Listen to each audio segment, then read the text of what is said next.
Bom, pessoal, boa tarde a todos que estão aqui ainda hoje nos assistindo nesse novo CEBIMário. Hoje teremos, então, a presença do Dr. Jorge Cortés, da Universidade de Costa Rica. Quero agradecer o professor Jorge Cortés participar dessa iniciativa para discutir ciência. Muchas gracias, Jorge, por estar aquí participando de esta iniciativa brasileira para divulgar ciencia. Es muy importante tu trabajo y probablemente muchas de las personas que nos están viendo hoy conocen tu trayectoria a través de corales, pero si puedes contarnos un poco más sobre su trayectoria, sobre su vida, se lo agradezco y entonces lo dejo aquí en este espacio para discutir ciencia. Vuelvo con ustedes. A presentação será feita em inglês para facilitar a transmissão do conhecimento, mas todas as perguntas que vocês queiram fazer, podem fazer em português ou em inglês, que a gente dá um jeito para transmitir para o Jorge e poder fazer uma discussão mais amena para todos aqui. Entonces, la sala es tuya, Jorge, muchas gracias y voy saliendo aquí, ya coloco tu presentación.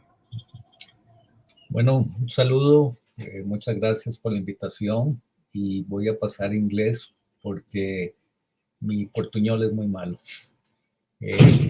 Thank you very much for the invitation. And I'm Jorge Cortés. I'm a recently retired professor and researcher from the University of Costa Rica. I've been working on for over 40 years in marine environments, mainly coral reef, mangroves, seagrasses, and in recent years, studying the deep areas of Costa Rica. And that's the topic of the talk today. So to start with, if we see this figure, it shows the percentage of the planet at different altitudes from 0 to 1,000 meters, from 1,000 to 2,000, and so on, and also at depth from 0 to 1,000 meters deep, 1,000 to 2,000, and so on. And what we see is that the greatest percentage of our planet is between 4,000 and 5 meters depth. The mean depth of the ocean is 3,800 meters, while the mean altitude is 840 meters. So if we level all the land of our planet, this planet will be completely covered with water, with 3,000 meters of water. And if we look at the planet by area, it's about 71% of the planet by area is oceans. But if we see it by volume, is huge, it's much, much more. The ocean is three-dimensional, and in all those thousands of meters of oceans, there's life. And up here is a division of the by percentage, and we look at all the land and look at 100 meters high. That's where life is. Most of the life is on the planet and on the terrestrial area. In fact, most is on top of the land, and a few extend up to 100 meters. It's only 1% of our planet. But if we look at the deep pelagic, this is below 200 meters depth. That's 93%. So this is the greatest habitable area of our planet, and of which we know very, very little. There's some characteristics of these regions, and one of the most important is light. And we can perceive light down to about 200 meters, but the vast majority of the ocean is dark. And it could penetrate a little bit more in very clear waters, but that's about 200 meters where we can perceive. In shallow waters, at most it would be 50, and depending on where you are, like in estuary, it could be only 10, 20 meters depth where the light will penetrate. The other characteristic of light is that white light is made up of all the spectrum of the rainbow, and some of them are lost in very shallow waters, like the red, orange,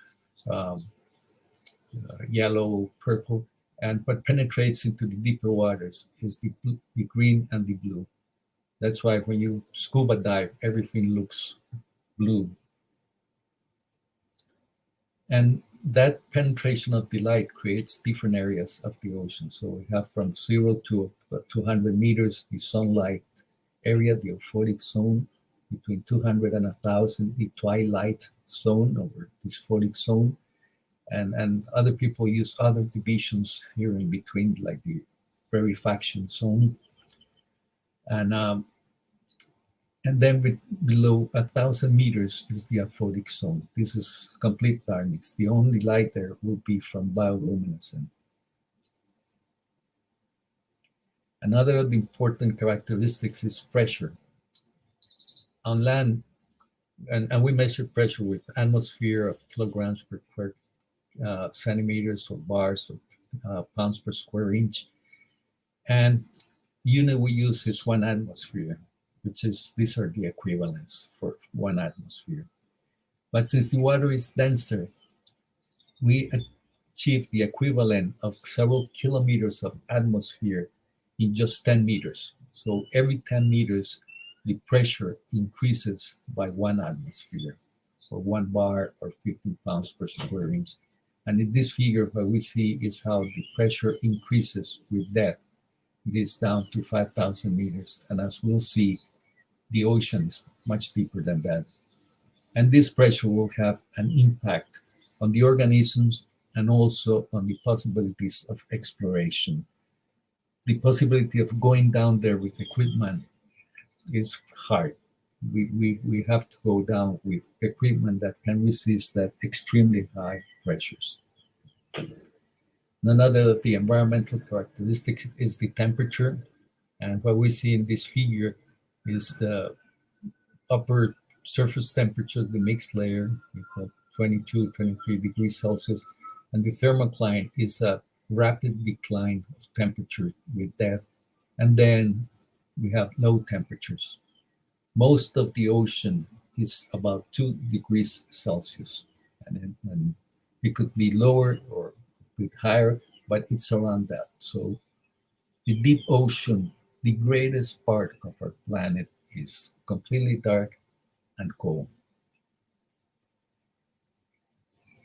And that creates different areas, not only the light, but also the pressure of different levels. So we have the upper zone where light, there's light, less light, and where it's very dark. And this, what it's out here in the open ocean, we call it the pelagic environment. And this is what is in the water column. And as I mentioned, there will be different levels. And these are the largest living area of our planet. And as I mentioned before, probably the least known of the areas. It's hard to work in this region. And these are some images taken in midwater. And the reason is that most of the submarines will go down straight to the bottom, work on the bottom, and come up. And there are very few expeditions in which the vehicles are just left in midwater and waiting to see something to go by and take an image or either collect. And so these are some very interesting images of midwater. And this area is also very important because of the vertical migration of animals. And this happens every day. During the day, the organisms, the plankton and other animals will sink to the mesophotic zone, mesopelagic zone, in the dark. And as the night comes in, they start going up with the darkness, and that is to avoid predation. And they will come up to the surface, feed on the plankton that has been produced during the day, and then move back down. So this is the greatest migration of Earth in STEM in terms of numbers and volumes of organisms. There's nothing compared like this, not even the migrations of the gnus in Africa or the caribous in North America. This is much more greater. And this is important because it transports organisms that have captured CO2 from the atmosphere, from the surface waters, into the deep waters. And that's a way that the oceans are contributing to reduce climate change, or at least that it doesn't run as fast as it could happen if we didn't have these migrations. And now if we look at the bottom, also we divide the bottom in different areas. We have the continental shelf down to about 200 meters. And then there's a rapid break in the depth. That's the continental margins. And this leads into the abyssal plains, which are the largest area. And in the depth, we'll find seamounts, which are all volcanoes that have risen from the bottom. Then the very deep areas. And the greatest depth of our planet is 11 kilometers, which is much more than what Everest is high, which is a little over 8,000 kilometers. So, I mean, 8,000 meters. So this planet is much deeper than its high.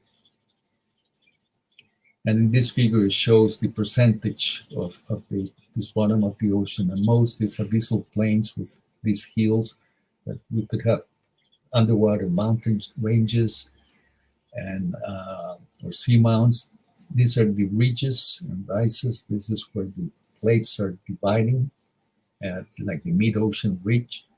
The continentals, the slope, which is you have this rapid change from about 200 meters to 2,000, and the shelf, which is where most of our activities are, where most of the fisheries are, where most of the organisms that are collected, that we know have been collected, are in this small percentage of the ocean.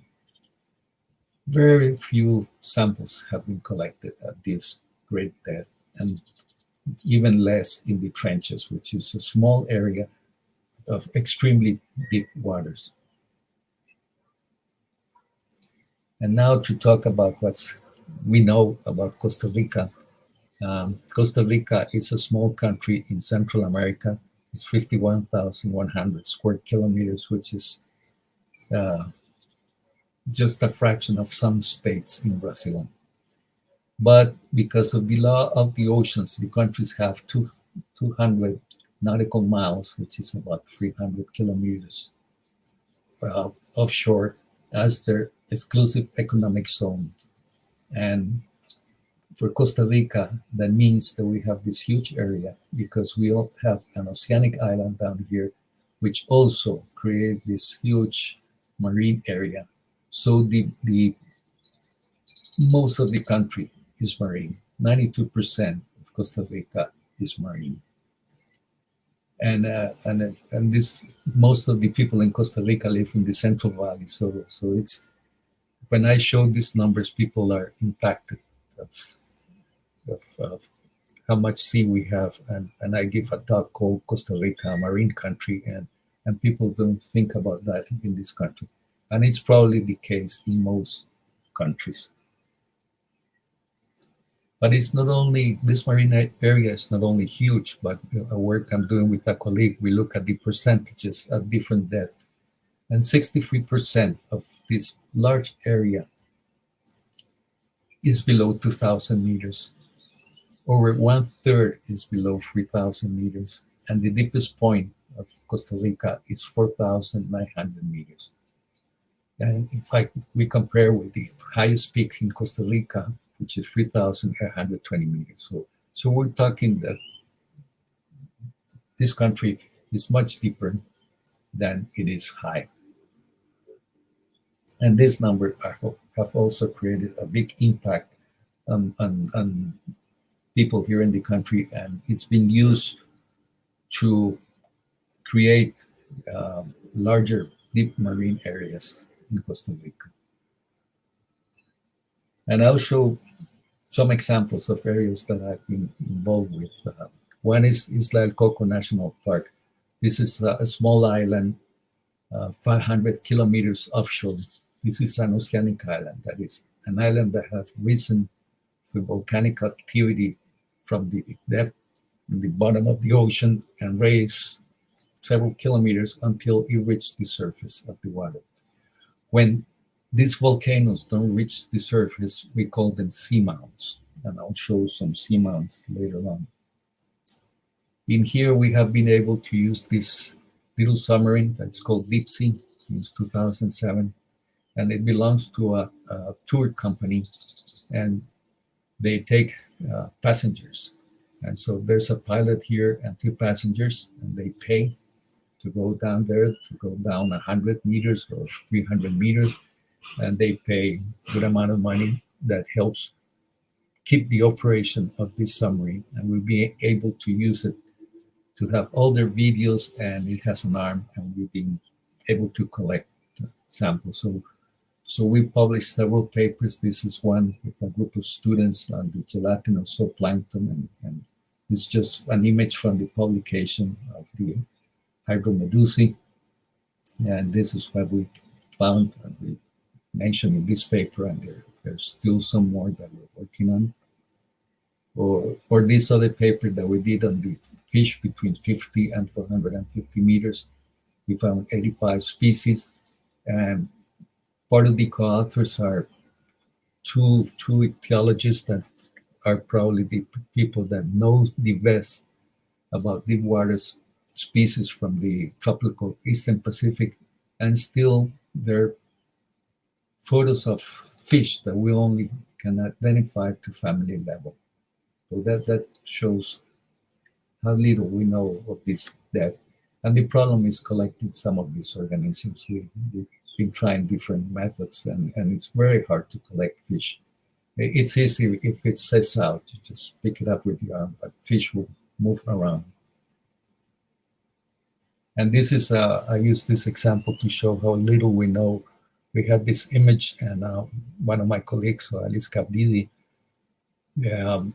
recognized that it was a new species, so she contacted a colleague from Holland, and that is a specialist on this group around the world, and he was happy because we didn't even know this group were present in the tropics of the Pacific of the America.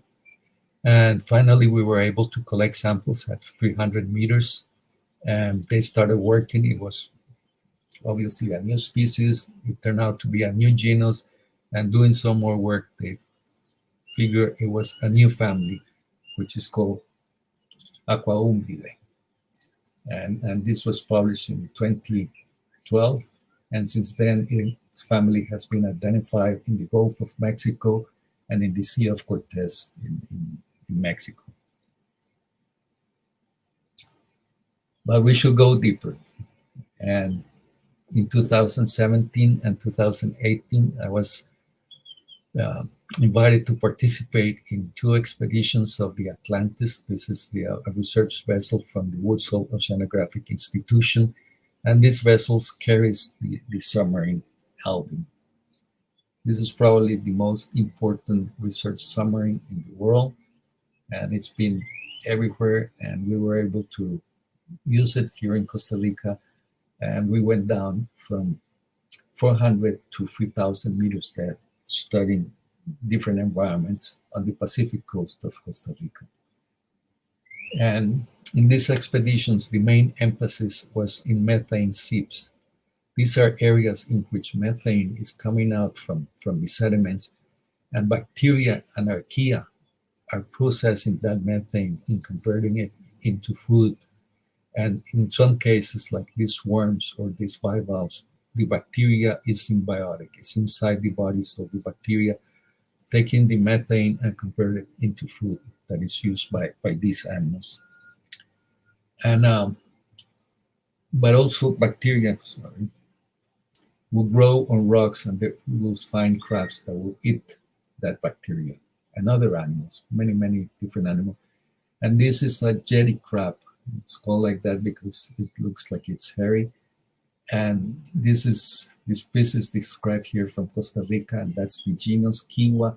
And the species is pura vida, which is an expression we use here in Costa Rica, like everything's cool, pura vida. So the species was named Kiwa pura vida. And what they do is grow bacteria on these extensions of their kelly.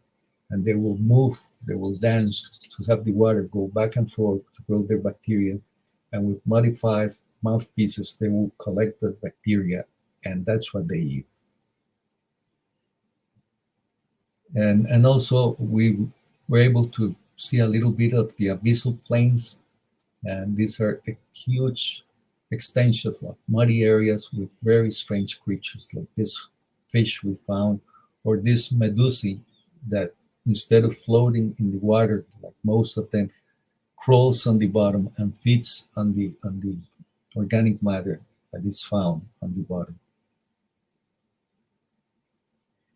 Then in 2019, we had an expedition with the Falcon that belongs to a private organization called the Schmidt Ocean Institute.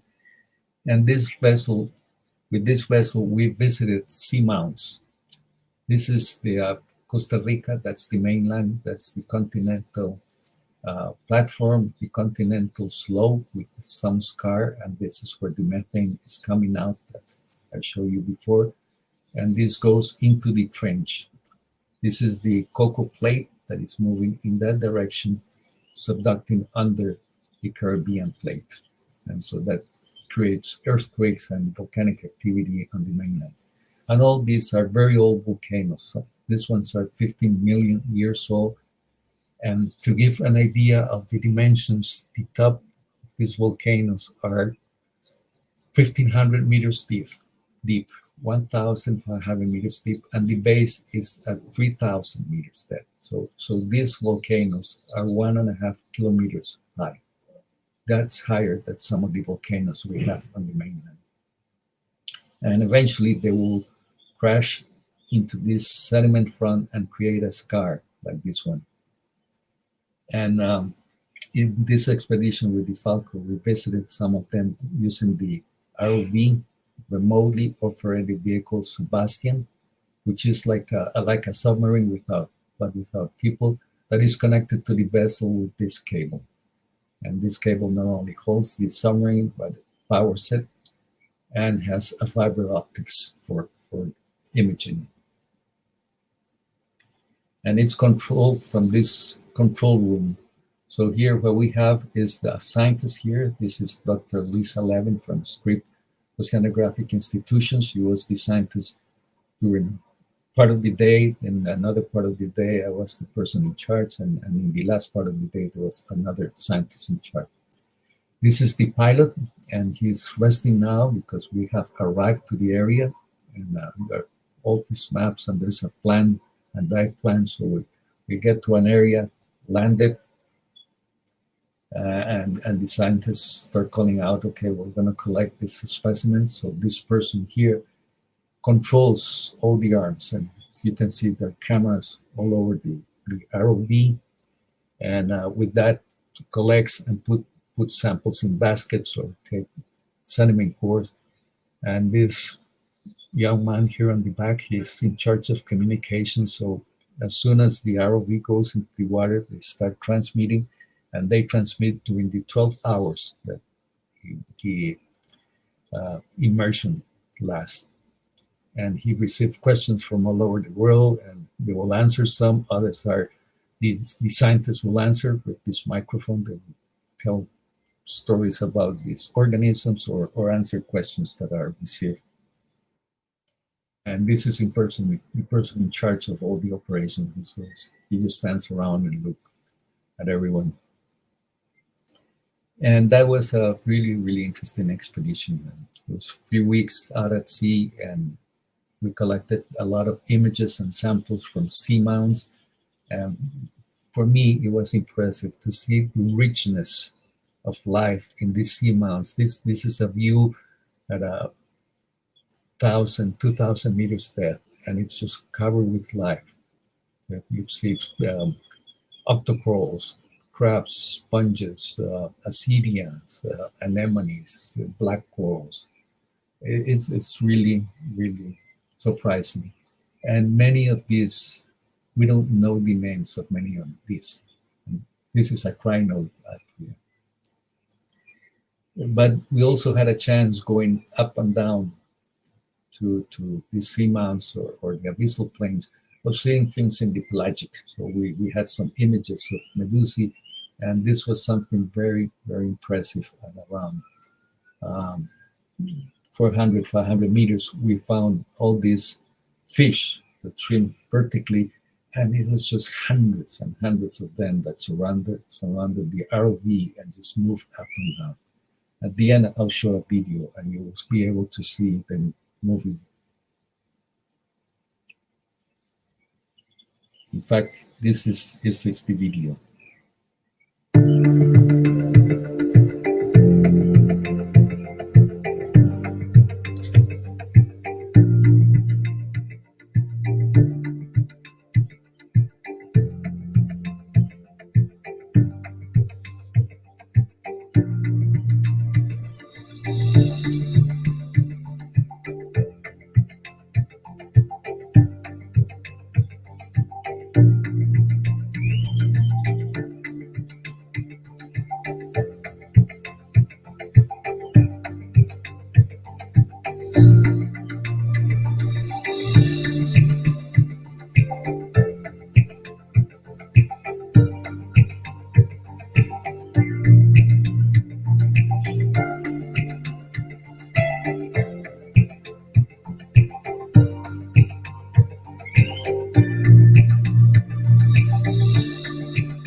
Muito obrigado.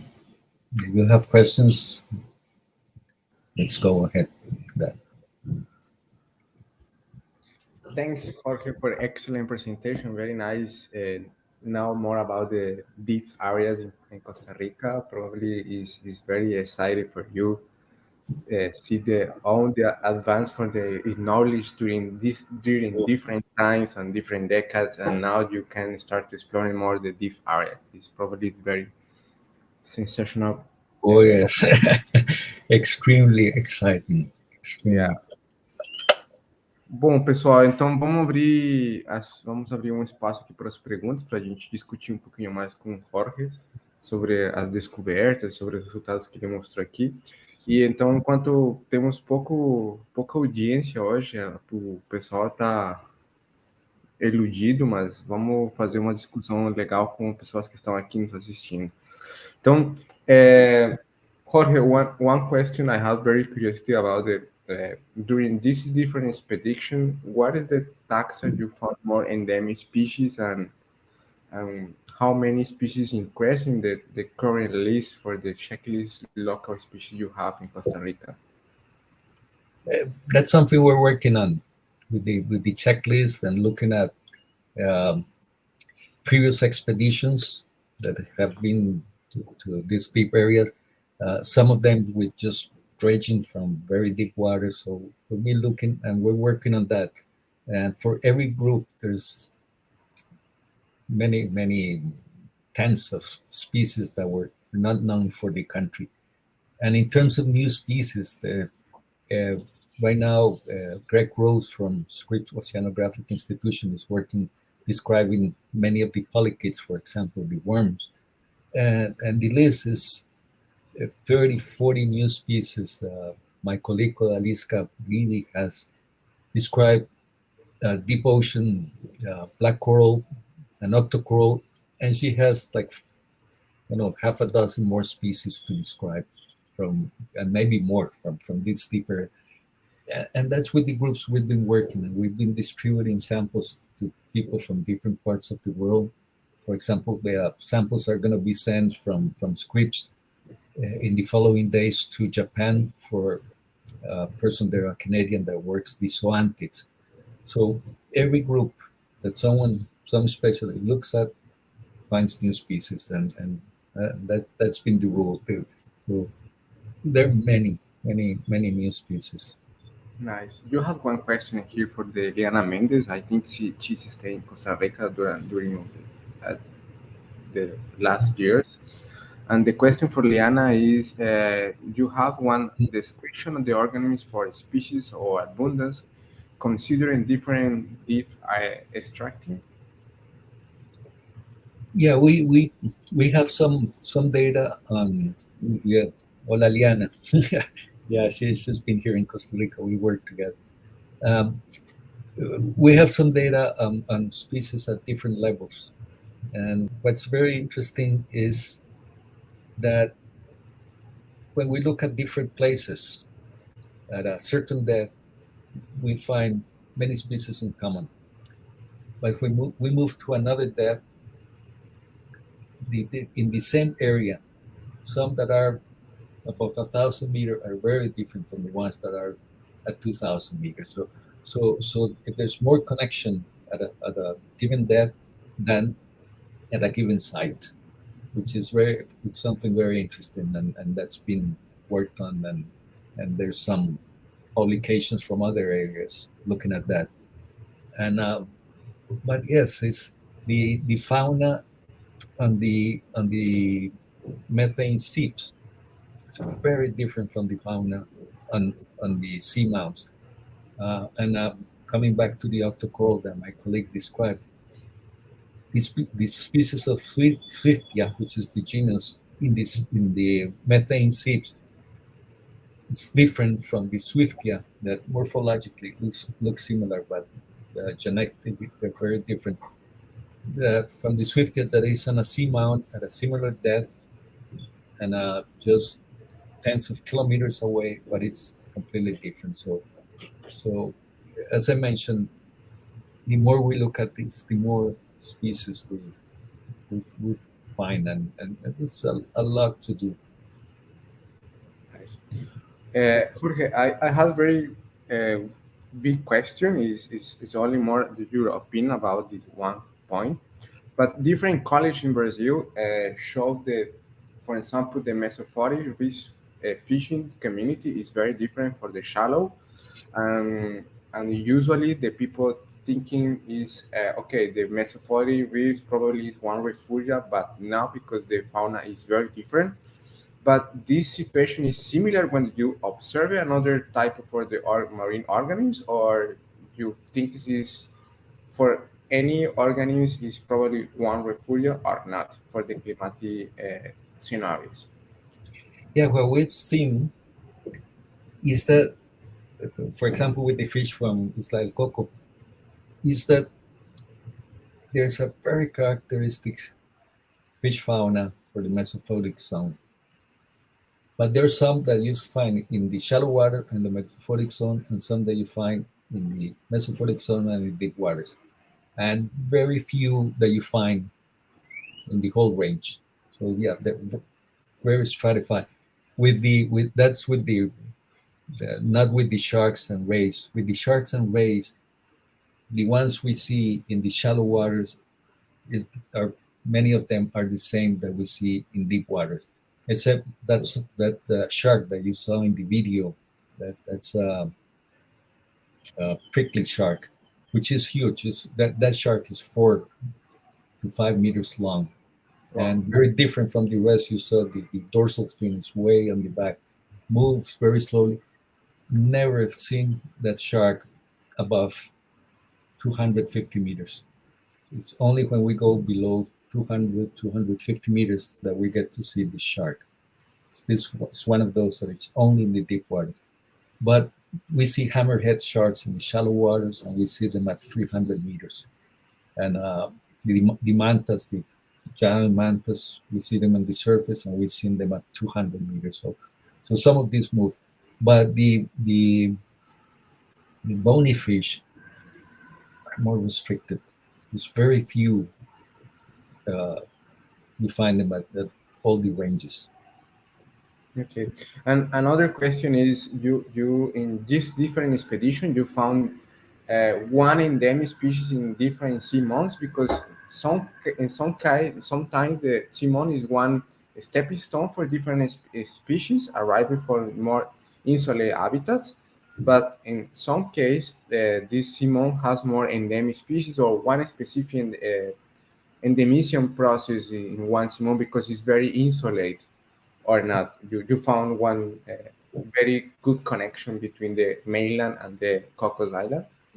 Yeah, that's something in progress. It's going to take a very long time. There's um, the chief scientist was Eric Cortés from I forgot the name of the university in Philadelphia, um, Temple University in Philadelphia, Mhm.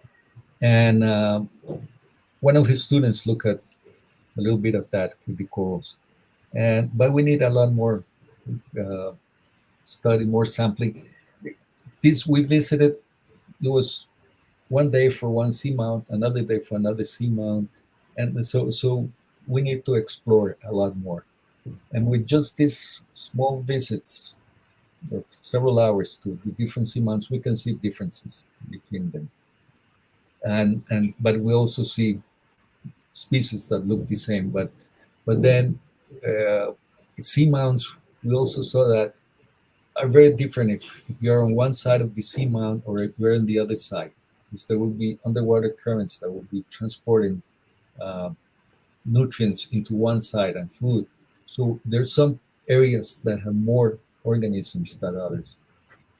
Some of the areas that are more stable in terms of rocks not sliding down have organisms that are huge. We saw a black coral that was about 2 meters high, and as far as we know, deep water black corals grow about half a millimeter a year. So we're seeing an animal that is 4,000 years old. That means that that black coral has been settled, the larvae settled on that rock 4,000 years ago, and it's been growing and growing and growing since then. In other areas, what we see is that rocks will collapse, so that will make difference even within the same seamount.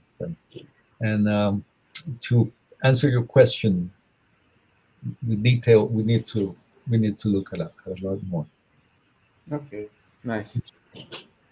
And Jorge, you showed different expedition for different deep areas, but my question is, this is part for them one specific monitoring program, or you or your college planning continue these exploration programs in another areas for the tropical Eastern Pacific, or what is the future plans for this exploration? Well, that's the that's the big question. That's the big question because this Costa Rica doesn't have the capability of doing this sort of work. So it's collaboration with mainly colleagues from the United States, and um, and so part of the group that came here in 2017 was here in 2009. So between 2009 and 2007, they were able to get money to bring that Atlantis again to Costa Rica. So that's it's not that easy to bring one of those ships. And we were lucky that the Falcor was in the area and they accepted a proposal we sent and we were able to use it. And I was going to participate in an expedition with the Falcor in late 2020, but then the Schmidt Ocean Institute decided to remove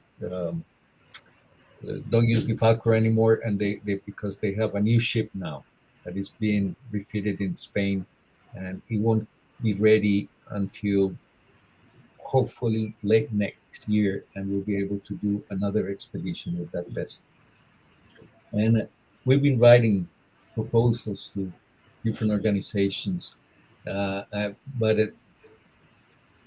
it's not easy to get time on one of these vessels because they're not they're very specialized.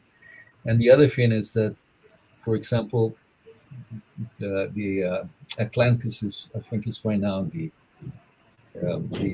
the Alvin on the Atlantic Ocean. Mhm. So it's not until they decide to come to the Eastern Pacific again that they will even consider a proposal. And there's no expeditions to this part of the world in the near future. So yeah, we've tried also, and we'll continue insisting with other private, like oceanic, which is a private jet with a submarine. See if we are lucky and have it in this area. Excelente. Pessoal, temos mais tempo ainda para ter outras perguntas para o Jorge.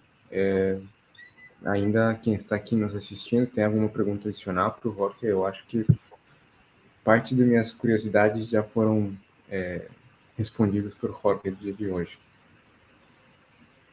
Então vamos esperar solo un poco y si no, pues daremos por terminada tu excelente charla de hoy, Jorge. Muchísimas gracias. No, con mucho gusto, un gran gusto. Me hubiera gustado hacerlo en portugués. Sí, no pasa nada. Entiendo más de lo que hablo. Sí. Son lenguas parecidas, entonces hay muchas palabras en común. Sí. Probablemente el hecho de yo hablar español como mi lengua materna y luego hablar portugués es mucho más fácil de entender que un nativo hablando português, pero sí, são parecidas. Exacto. Bueno, pessoal, muito obrigado então a todos por ter participado aqui. Eu agradeço uma vez mais o Jorge por ter vindo aqui falar um pouco sobre a Costa Rica e falar sobre os ambientes mesofóticos e profundos do Pacífico Oriental, que aí, com certeza muita coisa ainda necessita ou precisa ser explorado.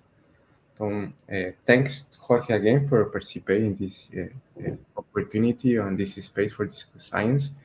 And this video is recorded, and you can share it for the other people in Costa Rica using the YouTube channel for the CEBIMário. And after I can send in the link, specific link, you can share in after. Então, muchísimas gracias. Y bueno, pues hasta una próxima. Sí, muito obrigado por la invitación. Hasta la próxima. Hasta luego, chao.